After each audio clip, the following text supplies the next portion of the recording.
Iom ialah pelajar sekolah menengah kedua yang tinggal bersama ayahnya dan ibunya di Pocheon, wilayah Gyeonggi.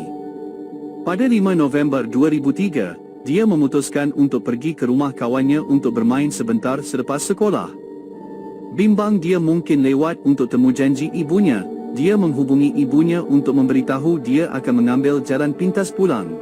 Dia meninggalkan rumah rakannya sekitar jam 6 petang. Sepatutnya hanya 10 minit berjalan kaki, tetapi Iom tidak pernah sampai ke rumah.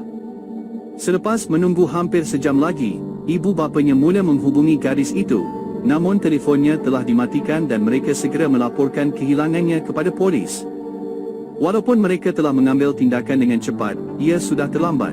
23 hari selepas kehilangan, ia menjadi berita. Tanpa disangka, barang yang dibawa oleh Iom ditemui 7 km dari rumahnya. Terdapat beg sekolah, tali leher, dan buku nota berlonggok di suatu tempat di Ujeongbu.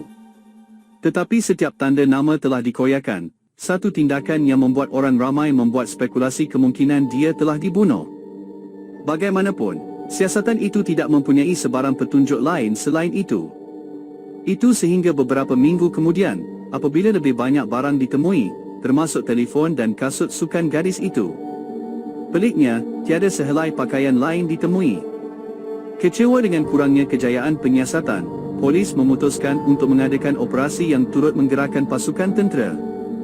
Walaupun begitu, penemuan itu akan berlaku hanya selepas 95 hari selepas kehilangan itu, pada Februari 2004. Pada hari itu, mayat seorang gadis sekolah menengah ditemui dalam keadaan telanjang di dalam saluran saliran konkrit di sebelah lebuhraya di Pocheon, dengan kotak menutup pintu masuk ke pipe. Kotak pembungkusan yang menutup pintu masuk hanyalah sampah, dan tiada kesan rintangan atau sekatan. Kesan serangan seksual juga dicari, tetapi tiada DNA ditemui. Yang peliknya, kuku dan kuku kakinya semuanya dicat merah, memandangkan Iom tidak memilikinya sebelum hilang. Polis membuat kesimpulan bahawa pembunuh itu melakukannya selepas menculiknya.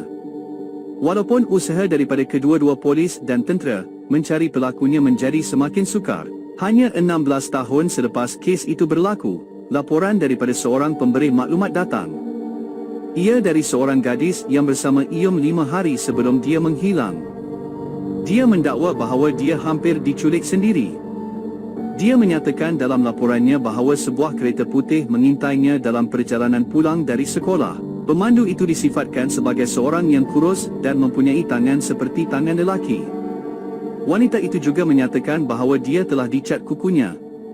Selepas kenyataannya, siasatan baharu bermula. Hasil daripada usaha dan laporan digabungkan, sebuah plat kereta telah dikenal pasti dan begitu juga pemiliknya.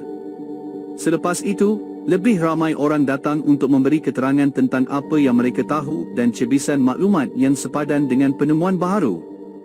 Lakaran dibuat sejurus selepas seorang juru wang memberitahu polis dia telah berjumpa dengan seorang lelaki pucat sedang memberi pengilat kuku merah.